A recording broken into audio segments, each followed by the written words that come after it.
Wellington Access Radio 100.6.1. Are you sure? Is it 106.1? One of the welcome to the Blackhouse 106.1 FM on Wellington Access Radio. In the studio today with Eddie and Leah, and we have a very special guest we're going to introduce in a second. But before we get into that, I will just kick over to Leah to do some kind of community announcements. Oh yeah, we've had a big week, right? We've had a massive week. The weather is beautiful in Wellington. Where are we right now? Are you sure I'm not sure it's Wellington. I don't know what's going on here. It's kind of tropical. It's kind of humid. It's not normal for Wellington. The surf has been going off at Lyall Bay. That never happens. And we've also got a lot of things going on this weekend.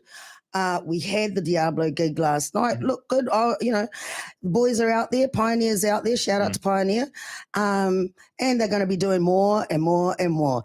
And then this weekend, we got the Afro-Urban Soundstage at Newtown School. I'm really looking forward to it, actually. Yeah, Newtown Festival.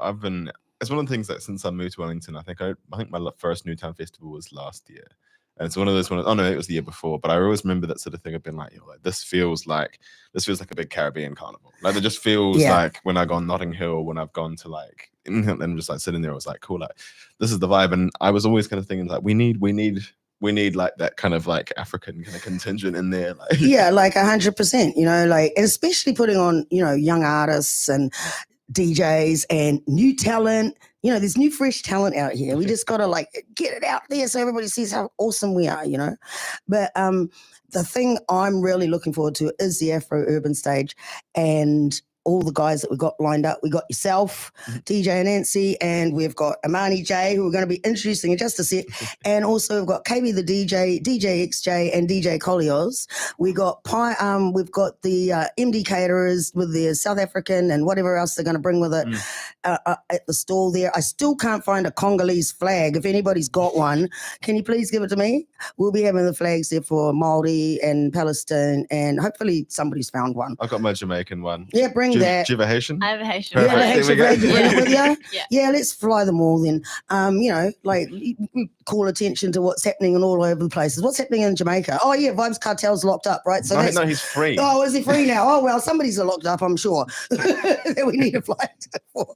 But I'm really looking forward to that tomorrow. And from 4:00. Yeah, 4:00 till 7. And the best part, especially for us folk that are a little bit older, you're too young, but the best part is the after parties, guys. You don't go home at 5, 6 o'clock. You stick around, you slosh it out for a little bit, and then you go out to the after parties that are just wild. And it's not like Cuba Duper. It's way better. It's like, I'd say Notting Hill, what is it? Notting Hill Carnival. Yeah, it's Carnival, definitely. So we'll see you all there tomorrow. But anyway, take it away, Eddie. So I was just going to say, and speaking of up and coming artists that we're putting on for the Newtown Festival, we've got our guest in the studio today, Imani J. So this is your first radio interview, or? I've actually had a couple of radio interviews. Okay. Oh, who did you do interviews with before us? I had one on national radio. Okay. Which was cool. And what's the other one? There's this little station in Nelson called The Breeze. Oh, nice. Yeah. So I've done a couple on that. Okay. It's like the breeze, like. Maybe. Is the breeze? Because I'm from the south as well, so I've heard of the breeze, but I'm just like, is it like that? You sure got a friend in the breeze? Oh, I've heard that. I don't know how, but I have. Was that from a TV show? I don't know. Anyway, let's start. But I was gonna say, Imani, do you want to give us just like a bit of an introduction to who you are, sort of things, then what you're about, sort of things? Yeah, 100%. So I'm a 16-year-old artist. I play R&B, neo soul, and Afrobeat. I'm part Kiwi and part Haitian. And I'm playing at the Newtown Festival tomorrow, which is very exciting. Keep going, Eddie. Cool. So I was going to say, so what's been your kind of journey, sort of from obviously, how did you kind of get into music, sort of thing, and what's been the journey that's kind of got you to today? Well, I've had a very musical family, so as my mum would say, singing since I could talk. Right. And then I actually went to a bilingual primary school, and so I did a lot of kapa haka, and that's what really sort of ignited my love for performing and singing in particular. You get good training in kapahaka, right? For stage performance. 100%. I actually went to the Te Matatini, the national competitions, when I was about 6, and I think the crowd was maybe 10,000 people around about that. And so it kind of like desensitized me to crowds, and so now I don't get stage fright anymore. That's so cool. And, you know, when you were there and you saw that massive crowd and you sort of like, whoa, and but at the moment, what were you going through at the moment when you saw all of that at 6? I imagine I would have been terrified. You can't even remember now. But yeah. Yeah. So, okay. So on from so your first, I was reading up on you, and that one of the first things you did was bilingual, right? So is that Tangata Beats? Yeah, I entered the Tangata Beats competition when I was 12, and I entered that online because it was in the midst of COVID-19, so everyone was locked down. So I entered that online, and I ended up getting through to the national finals. And so what you do is you submit a video, and I submitted a video. I wrote 2 songs that were fully in Te Reo Māori, and I actually ended up winning, which was pretty crazy. And you're 12 at this time. Wow. Yeah, so that's kind of like what I would say like launched me or gave me the motivation to think that I could make a career out of it. Yeah. So, and what was the support like after that?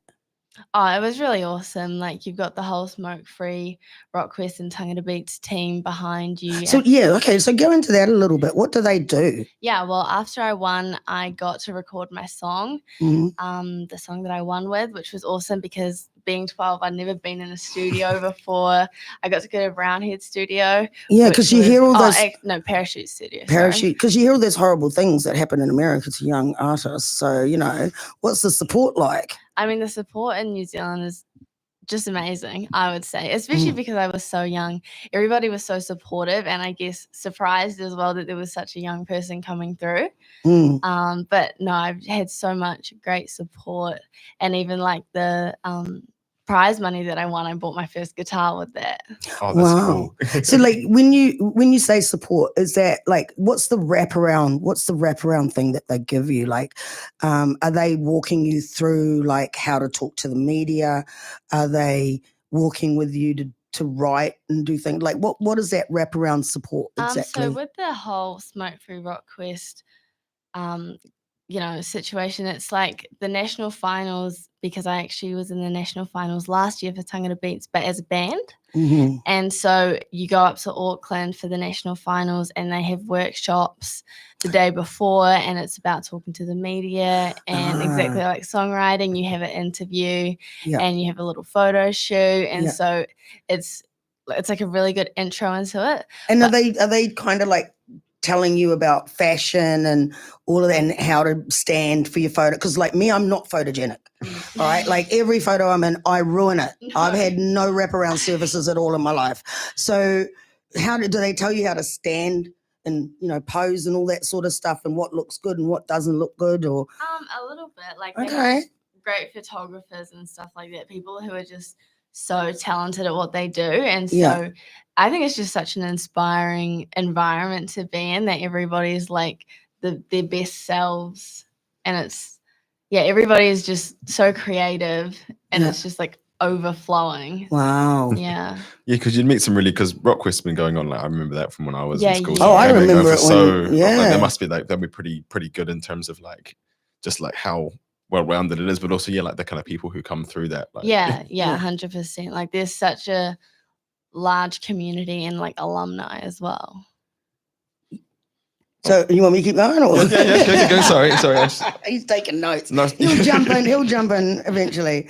So your shows are known, the ones that you've performed are known for vibrant energy and combining live instruments like with Jola Burns. Yeah. So tell us a little bit about that situation with your cousin and Jola Burns, and how you work in because you're a solo artist, but you're also in a duo. Yeah, come on, talk about that. My cousin and I are in a duo together. We do like electronic pop, sort of dance music, and that's actually been really fun. It's really cool because it's such a different style, and I get to like have different performance experiences. Like just in the summer we played at Sound Splash because it's a very like dance music sort of scene. Yeah. Where's Sound Splash? It was in Ragland. Okay. Oh, nice. Down by the beach there. Yeah, so awesome. That was awesome. Yeah. So yeah, my cousin and I, we've been playing together for almost 4 years probably. So he started really young too. Is he the older cousin or the younger? Yeah, he's older than me. He started producing and then we sort of started working together. But he's actually lives in Wellington now. He's in his second year of uni. What's he studying? Even though the interview is about you, what's your cousin studying? I'm studying music. Oh, nice. Yeah. Is he at Vic or at Massey? Massey. Yeah, the commercial music school. Yeah, my son did that too. It's actually quite a good course. Yeah, he's loving it. Yeah. So you do this Jola Burns and then you're doing your stuff as yourself. What's that like? Juggling it? Yeah, juggling it. Yeah. Honestly, I think it's been great for both of my sort of acts because I'm able to like transfer different things, you know, with Jola Burns, it's a lot of high energy stuff. And so then with my Imani J performances, I'm sort of weaving that in. And I mean, even the different genres, like it's so cool to not be confined and just playing what because that was something I was kind of thinking about. I was obviously like introducing from like the neo soul sort of thing in the dance pop, like what has been that kind of like what's transition, been kind of and also what's kind of drawn you into each of those kind of genres. Yeah, so when I first started songwriting, I was definitely more sort of indie pop, sort of ballad things, and then as I've sort of been getting older, I've been really trying to nail down like an identity and as an artist what I want to be known for. And I was just sort of floating around, wasn't like I couldn't land on a genre that I thought really connected with me. And then just, you know, in the past year, I've been learning more about my Haitian culture and listening to more, you know, soul and Afrobeat music. And it felt just so authentic. Lauryn Hill? Yeah, love Lauryn Hill. Is Lauryn Hill Haitian? Because I know the other guys are. I don't think she but is. Wycliffe and Praz are. Did you know that? No, I didn't. I partied with them at bars down here. No That's way. really cool. Yeah. Pretty sure Wycliffe's an FBI informant. Really? Yeah, it was weird. But they're Haitian. Yeah. That's why they call themselves the Fujis. It's for refugee. But yeah, sorry, continue. Sorry, on that kind of. Yeah, no, like lots of, I quite like the old school stuff like Erykah Badu, Sade. Old school. Don't say that. Oh my God. I was going to say. Elvis is old school. Not Erykah Badu. Well, it's funny when you're like, oh yeah, I was like when I was like 12 during COVID, and I was like, now I feel old, and I was like, at least Erykah Badu and Sade are still older school for me, so I'm like, cool, I don't feel too bad. And I noticed you do listen to Sade too. Yeah, I read that somewhere. And you and your cousin, you never argue. How is that possible? No, we get along so well, which is like it just seems too good to be true. And I feel like it's probably because we played together since we were so young, like at family gatherings and stuff. He'd pull out the guitar and I'd sing and we'd have our own impromptu performances. Yeah. So we've just always gotten on really well.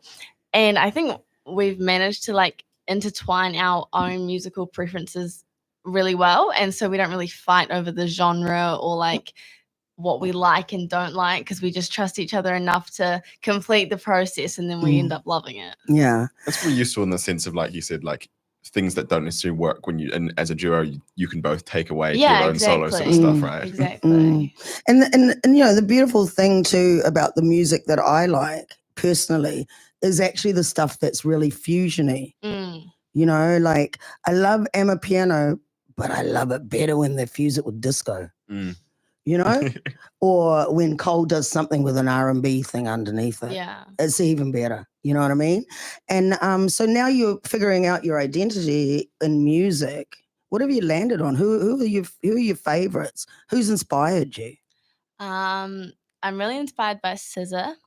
I really like that. It's just real current sort of R&B, neo soul, but so current and listenable. And then I also really like Georgia Smith. She's awesome. I'm too old for that, darling. Any questions over here? she's so cool. Yeah. And also Thames. She does a lot of Afrobeat, and but it's again, like you said, it's very fusiony, like it's not just straight Afrobeat. So those are the people that I sort of draw inspiration from. Especially like Georgia Smith in the last year as well. Like the Yeah. amount, obviously there's like On My Mind, which is like a garage tune, but then like the kind of whether it's the garage or whether it's like the jungle and like all that kind of dance, dance music stuff. Like she's been someone who I think's been really cool in terms of like that sort of crossing over sort of stuff. Yeah, I think it's awesome. And especially being able to intertwine like your culture as well into the kind of music that you play. Because that was what I was gonna get to, the you know, the identity stuff with your culture and everything, because you have an amazing rich culture. I mean, the Haitian community actually has a relationship with Māori community from a long time ago. Really? Where they were actually, Māori were actually acknowledging Haitians for the revolution that they had there. Yeah. I mean, they had the first slaves being freed, and it was the first slave revolution. So there's actually a statement written down in it was a Māori magazine. From the Kingitunga movement as well. Yeah, from the Kingitunga movement. So there's this acknowledgement from New Zealand, this was probably back in the 1800s, of what was going on in Haiti when they had that revolution, and that Māori need to stand strong, right? But, you know, you're got a Haitian background and a Kiwi background. So how are you looking at like Haitian music or Haitian sounds? Because it's quite, I don't know what the sounds are of Haiti. I haven't even looked. Would you, is it just same as like the rest of the Caribbean? No, I'd say like no, I wouldn't say the same. Like I feel like it's very different from like Jamaica, which is heavily reggae. I don't really know how you describe it, but sort of like, do you know the dance compa? It's like tell us about it. It's I mean, I don't know a huge amount about it, but it's almost a little bit Latin-y and heavily drum influenced. Because the language in Haiti, do they have an indigenous language? And French? Haitian Creole. Haitian Creole. And French. And some people would speak English. So that then the French would be really influencing Haitian culture too. Yeah, in some ways, but I think more so the Dominican Republic, because they share an island, and so I think a lot of people would also speak Spanish, and that's what is kind of a little bit intertwined or slowly intertwining, I would say. Amazing. Yes, because it's interesting. Like I've seen, like, I don't know, the last kind of, even though it's always been there, like even the last kind of probably last 5, 10 years, I've really noticed like obviously Caribbean people always go probably predominantly Puerto Rico and Jamaica in terms of musical influence, in terms of reggaeton and reggae dancehall, and maybe Trinidad and Tobago for soca music. But what I have seen is in the last 10 years is probably just this explosion of the other islands really getting like, and then like having their influence. Compa music's like blown up huge. I think especially through, I think TikTok's probably one of those big ones where like compa like went through TikTok like wildfire sort of thing. Yeah. So do you want to, we're almost halfway through, or we're coming up to the 19-minute mark. Do you want to play some tracks so we can get her on air for everyone to hear? Cool. Yeah. Is there any particular one you'd like us to kick off with? You could play one that I just recently released called Blind. Have you got that up there? Or it'll be on Spotify as well. I released this one in December, and it was sort of my first song that was going into the R&B genre. It was sort of like my debut, you could say. Yeah, so that's been really cool. And the response to that's been so awesome. Like it's gotten more of a response than any of my other songs, which is just so affirming that I'm on the right track. And it just feels real good. Perfect. Let's get into that now then. All right.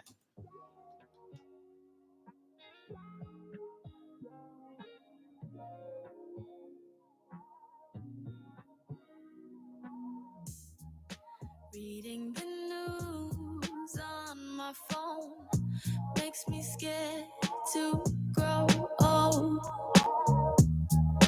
So many things in this world are wrong. I'm just watching it from my home. When all the leaves fall off the trees, I hope that they're at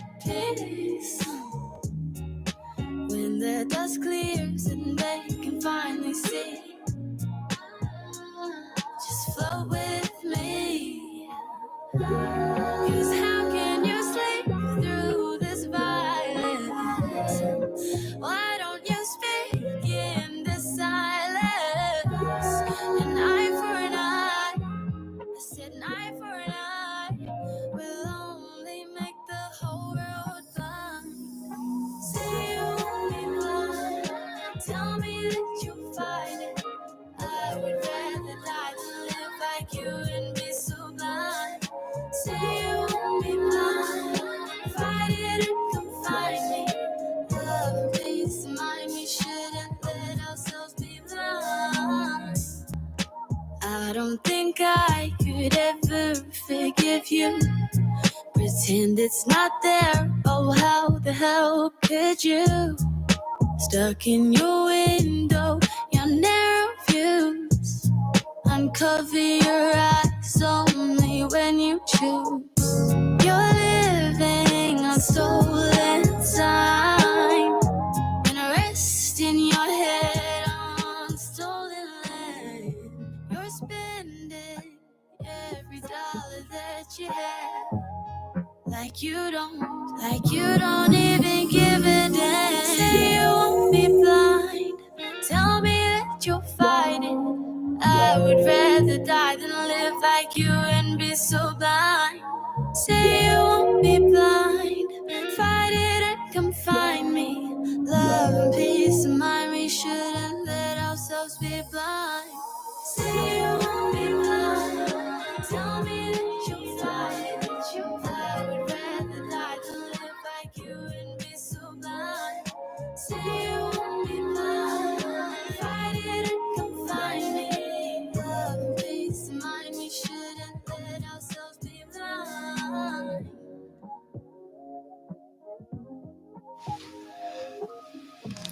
And we are back on the Blackhouse with Imani J, Eddie, and Leah. That was Blind. That was lovely. It's a beautiful track. Thank you. And your voice, like your melodies.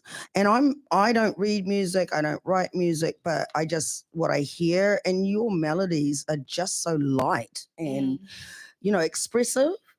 Yeah, I really try and put as much emotion and soul into my music as I can, because I think that's what's so important about music, is that every time you listen to a song, it makes you feel something. And whether that's happy, sad, like excited, energized, you know what I mean? You can portray that one through the lyrics and also the emotion and the melodies that you sing, which I think is really cool. You don't produce music yourself. No. Other people produce the beat. Yeah. But you write the lyrics. Mm-hmm. Okay, walk us through your songwriting process. Yeah, well, I actually play guitar and piano as well. Okay. I mean, not prolifically, just enough to accompany myself. And that's usually how I start the songwriting process, because I think the chords for me really have a lot of control over the emotion of the song and where I want to take it. So I'll start with the chords usually. Check the camera. It's going. Okay. Yeah. Start with the chords usually, and then the lyrics. And I mean, I'd say all of my lyrics are about things that have either happened to me, personal experiences, or my opinion, my view on the world. Like that song Blind is, it's about, all the different conflict that's been going on around the world. The world is crazy right now. It's insane. So crazy. And all the crazy people are running the countries. Yeah. So we've got... How do you feel about that as a young person looking to the future? I mean, we have crazy everywhere. Yeah. But like if you're going to be the leaders of tomorrow, what are you going to do with them? Can we lock them up on an island? Can I just give them a suggestion? Let's throw it out there. Just another Australia. Well, can we just all crowd them in one place, a smaller one? Not Australia. I want Australia for us. But I mean, even things like that, like you can express that through your music. Like as I was saying, Blind is about all the conflict that's been going around everywhere in the world, and it's sort of about how so many people choose to just turn a blind eye to it. Yeah, because they feel like if they can't help, they just do nothing. And so they pretend it's not there and they ignore it, which I think is probably the worst thing you can do. Yeah. Because even acknowledging what's going on and showing your support for the people going through is so important. Yeah. Yeah. So that's what Blind is about. And it's just like trying to encourage people to, choose to not be blind. So what's your generation called? Is this generation? Gen Z. You're Gen Z. I've decided I like Gen Z. Millennials. Write them off. No, I'm joking. I'm just joking. We can't write off anyone. We're not allowed to say that. So no, like your generation really is the conscience for the future, isn't it? Yeah. I don't know if anybody's written that down, but I'm seeing in your generation not the one before you, something I haven't seen since the 70s. And I don't know what that is. Yeah. What do you think that is? Do you have conversations? Well, we won't put mum on the spot, but, you have conversations with your mum. I haven't seen that kind of taking on everything and seeing everything and stepping back and seeing what's wrong with it in a generation since probably the 60s and 70s when you had the Vietnam conflicts and and then there was like this, let's just get over it and medicate ourselves for a decade or two. And then now you've got this Gen Z who's thinking about these things, which really blows my mind. Yeah, I mean, I feel like as a Gen Z, like growing up, I've always been told to be really open-minded. Like in school, you're told to be open-minded. Like if you're struggling with something, stay open-minded because you can get better at it. And so I feel like as a generation, we're like applying that to everything. Yeah. And sort of just trying to take in as much as we can. And even, with social media, like there's so many negative things with social media, but there's also the positive things. Like I'm seeing things that are on the other side of the world that I wouldn't have seen otherwise. Yeah. And being able, because you are that social media generation, the ability to mobilize using social media is incredible. Yeah. Do you get the power of podcasting, the power of social media, instead of there's a lot of negative things and there's a lot of bullies in that, but you have so much power in there. I mean, I think you're able to be heard. Yeah. You're just, there's ways to be heard that you wouldn't have been able to before. And I think again, as a generation, we're noticing that. And so more people are talking about things and more people are listening. And I feel like as a generation, we probably have a lot more hope. Right. And sort of ambition for the future and seeing things. I see that you see things very differently. You want to break, your generation is interested in breaking the norms. Yeah. Would that be true of yourself? So. I would say so 100%. Yeah. Well, it makes sense when you talk about obviously trying to find your genre and that sort of thing and how you've moved from different things. It's just of course, and I think the idea of settling into an identity, I feel like for an artist, sometimes there isn't necessarily even the need to do that, right? Yeah. Create your own one. Yeah. And I mean, that was an interesting thing, because I look at politics and policy and read and, my background's anthropology and sociology. And it was really interesting looking at the category under Africa. And they've got nearly every category you can have here. As an ethnic identity, but they don't have African New Zealanders, they don't have Afro-Kiwis, they don't have that. And even when I was in Australia, they do have that identity of African Australian. Yeah. Right? Or I think they even have Caribbean Australian, if I'm not wrong. I'm not sure. I know that I was applying for something, filling out an application, and under the identity boxes they had Mela. Mila, that's Middle Eastern, Latin American, and African, and African. And so it was half the world is just all lumped together. Even that one I find interesting from a Caribbean standpoint as well. Is because it's where does the Caribbean fit into that? Well, exactly. And for me, it's the. Oh, you didn't know under Mila? Oh no, I know we fit into it, but I'm sitting there going under Mila, the Caribbean is now in Africa. Did you know that?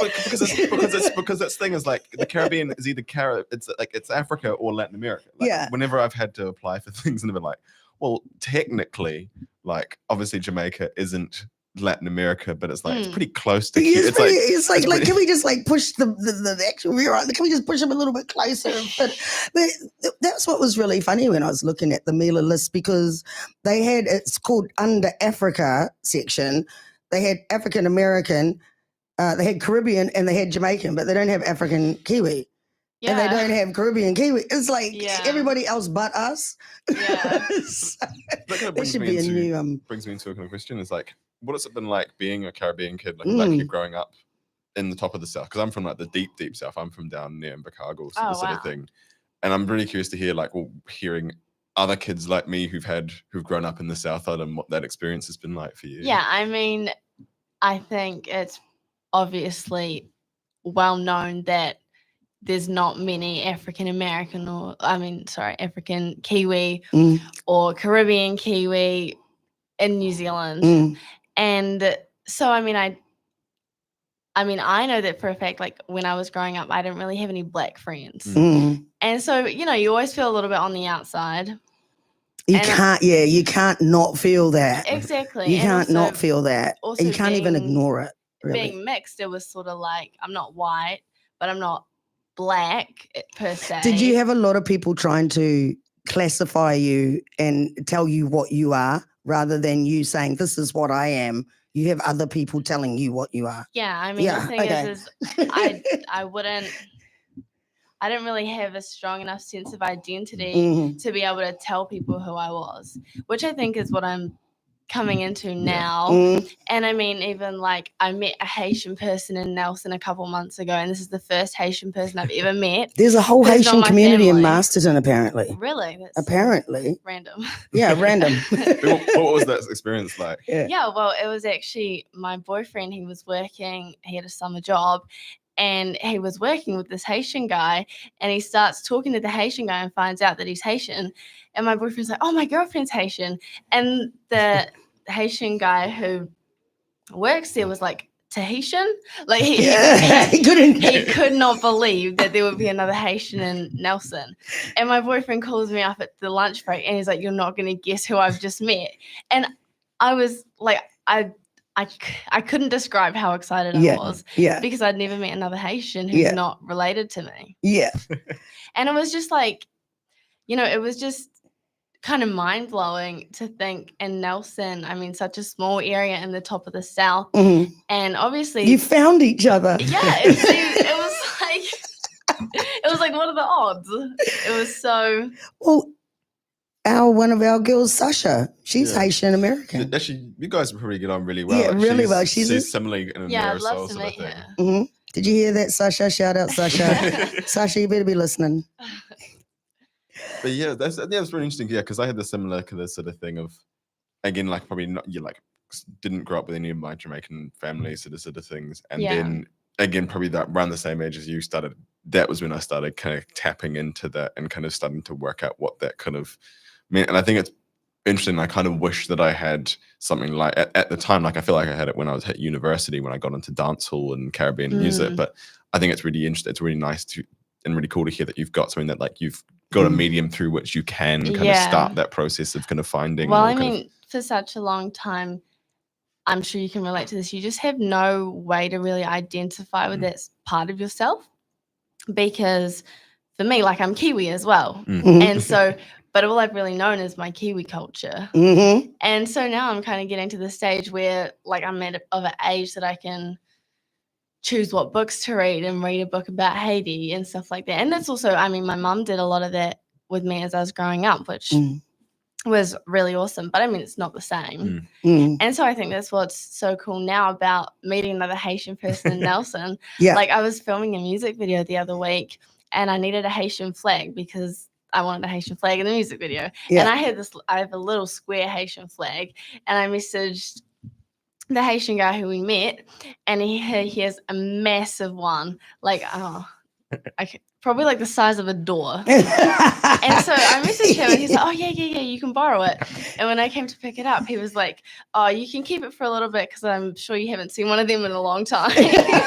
And so I still have it. But and like next week, I think he's going to come over and he's going to teach me how to cook a Haitian dish. Oh, what's it going to be? Oh God, I couldn't tell you what it's called. I think we're also going to cook something called pickles, which is like a pickles sort of thing. Yeah, that's very similar to Caribbean food, I think, Haitian food. I'd imagine so. Yeah, it's also quite similar to Cuban food. Ah. Yeah, I went to Miami 2 years ago now because I have an auntie there, and there's a big Haitian diaspora community in Miami, huge, and also Cuban. And so I tried like the first Haitian food that I'd ever eaten and also Cuban food. And it was just so like, you walk down the street in Miami and it's just filled with people who look like you. Yeah.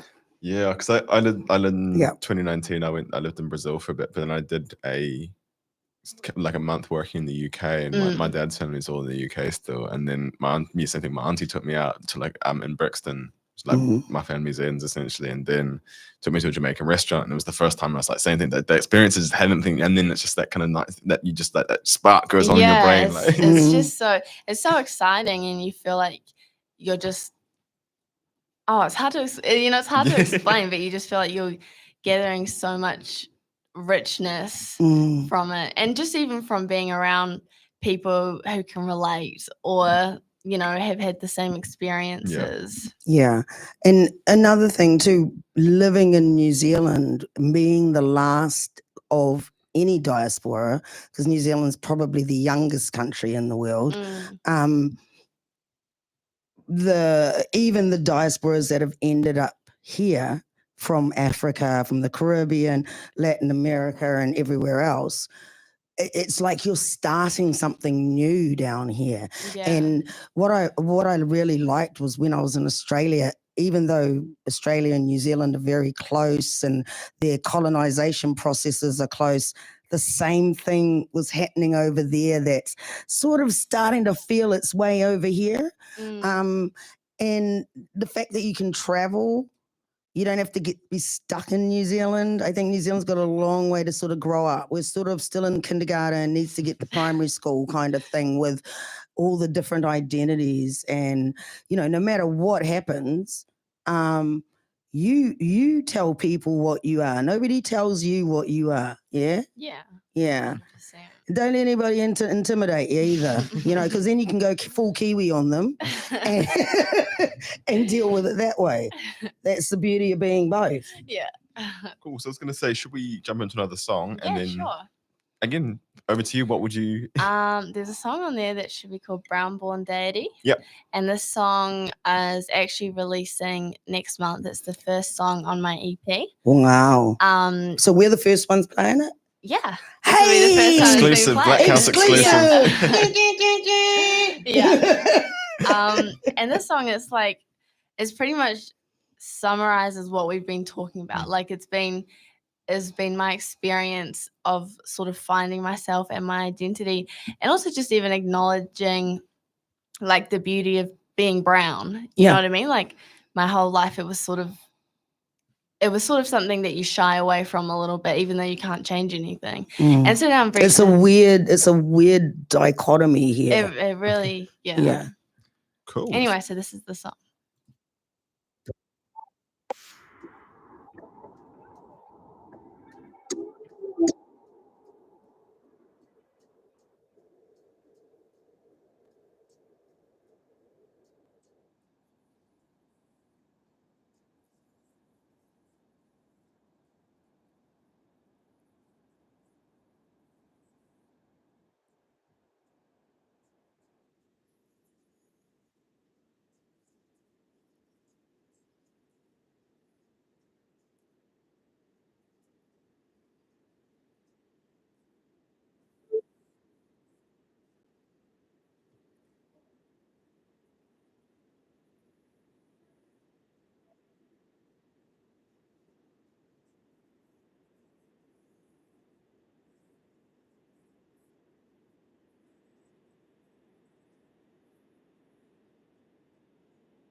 And we are back. Blackhouse 106.1 FM. That was Imani J. I mean to ask this sort of things. What's it like having your kind of mum as a manager and like really? So I think it's really cool because I think like it reminds me of like initially of like Burna Boy. Like Burna Boy is like his mum's been his manager for like what's that kind of experience been like? Sort of thing. It's been so cool. I mean, like my mom's my best friend and she's my manager, and I think it's for her. I know she's so excited to see me progressing, and for me, it's so cool to be able to work so closely with her. And, you know, it's just completely transparent. And it's so, like, it's such a labor of love. You know what I mean? We work together so closely and everything goes through her.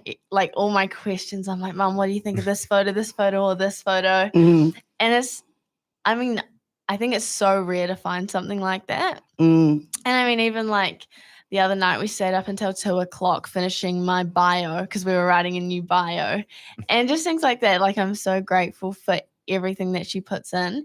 And I know that I'm so lucky to have that because so many people wouldn't have someone so invested and dedicated as she is. And that whole thing with branding, you know, like helping you out with that branding for yourself. Yeah. Are you picking the designs or Mum picks the designs? I pick them. Cool. She lets me have all the creative freedom and everything. And the thing is she works so behind the scenes that she doesn't get any credit for it. But it's things that I could never do by myself. I wouldn't be half as progressed as I am now without her. And at such a young age too. Yeah. I mean, that's the thing. She just poured everything into it. As soon as I said that I want to be a musician and was like, right, let's do it. Yeah. That's so cool. Yeah, so I was gonna say, like, how is that kind of like? Are there things in terms of like, obviously, because you're 16 currently, like, are there things that you kind of can't, like, venues you can't kind of quite do yet, or is it sort of? Because I remember there's a guy I started was mentoring DJing who was probably like year 12, year 13, and like was that difficult one where like we couldn't bring him into the bars and stuff to like have him like start DJing there, sort of thing. Like, how has that sort of been? I've actually been pretty lucky. All of the venues I've played and festivals I've played have let me come in even if I'm not 18. We just bring along Mum. She's my guardian. And have a plate of food. Isn't that the rule? You have a plate of food. Oh, really? Apparently. In some bars. You can bring your kids if you buy some food. So the kids chuck the food around and then it's okay, you know. So but yeah, that is sometimes an issue, for younger people to get through. But if you're getting past that, it hasn't been an issue because you know she's always there to sweet talk me through the door. There's a lot of sweet talking that has to happen, Mum. It's just the way of that industry. Where do you want to go? I was going to say, so we're coming into our last kind of 10 minutes now. I guess like what's the kind of next steps for you? Obviously, you have this new EP coming out, but like where are you envisioning yourself for the next couple of years? Sort of thing. Like, what's the plan? I'm hoping to tour this EP, so that's an immediate goal, and then I think just play more shows. I think a really good way to launch yourself is to be an opening act on someone else's tour. And I think that would just be so cool traveling around like international. Do you have anybody in mind? Anybody that's coming? Kalani's coming, but she's already got an opener. Jess B's opening for her, which is going to be so cool. I'm going up to Auckland for that. So that'd be awesome. Jess B needs to take you under her wing too up here. Jess B can pull some Yes, you can pull some strings, girl. You know, that's the way to go. Yeah. You know? So I think that's a real immediate goal for me. So just performing as much as I can to get as known as I can and building an audience. Building your media profile so people know who you are. Yeah. And I think as soon as you have a following, you know, they'll just follow you whatever you do, which I think is so cool that your music can affect so many people that they're just going to support you. Yeah. Yeah, we need to call out some people. Tuseka, Esther, Diva, Zoe, Wagwan. You gotta support the young sister here. That's what they gotta do. Who else? Mesbo? What's happening, my man? True, yeah. They've all been on the show. We can call them. Thank you. Yeah, just be sitting and be like, okay, cool. So, yeah. Auntie's just made a shout out on live radio. Yeah. So, like, okay, what moving forward? You're going into you're getting out there into the world. Mum's helping you get out. Mm-hmm.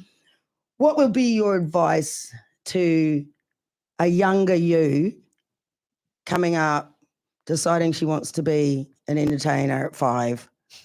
What would you tell her? I would just say, I truly believe that if you want it bad enough, you can make it happen. Mm-hmm. And so I would just encourage her to put everything into it. You know, like I've made it so that music is my whole life and that's how I love it. Mm-hmm. And it's so exciting to see that I'm actually starting to get somewhere with it and it's feeling achievable. Like I truly believe that I'm going to get where I want to get. And your instruments that you play are guitar and piano. You're planning on starting drums? That would be pretty cool. I've actually always wanted to be a drummer, and drumming and singing, but I know that's like really hard. like Anderson .Paak sort of thing. Yeah, it looks cool. Yeah. And then mum will be like, oh, drumming 24 hours a day. Yeah, well, my little brother, he actually plays the drums. Oh, so you've got drums and you've got a whole band He could situation probably teach happening. me. Yeah, a little family band. I think definitely, because that little person could be your brother that wants to come out. But anything else that you wanted to finish up on? Because we've got 7 minutes. Yeah, a bit of time. I'm just thinking, obviously you mentioned Kalani, like who else would be like your kind of like dream to open for sort of thing? Like the ultimate. Probably Lauryn Hill is probably actually quite a good one because what happened is that she'd take so long. Like you'd get a really decent set. Yeah, Lorraine never turns up on time. I get most of the show. Yeah. Yeah, no, I mean that would be insane. Maybe like Ira Star. Mm-hmm. She's really cool. Is she touring? Does she tour? She was on tour with Coldplay. How does that work? Coldplay just puts people on, I think. I went to their concert in Auckland and she was there. They had another African artist as well. I think his name was Shone. Maybe DJ Shone. Mm-hmm. He was really cool. Mm. Who else would I like to open for? I mean, Georgia Smith. That would be.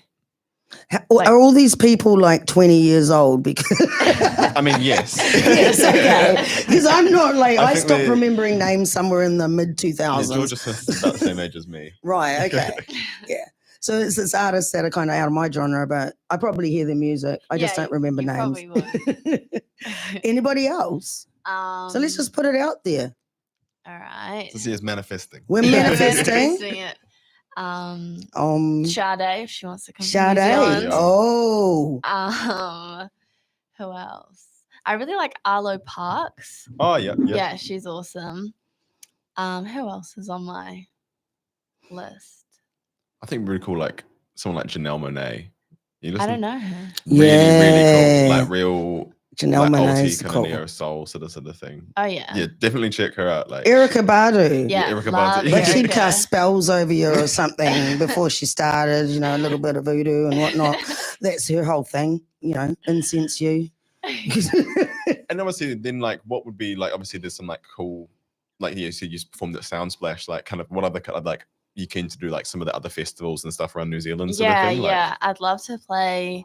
Like Homegrown would be really cool. Oh, this is our last Homegrown too. Yeah, I know. This year. Rhythm and Vines. I think that's a really good goal, and it's something that I'm really keen to work towards. And what other festivals are there?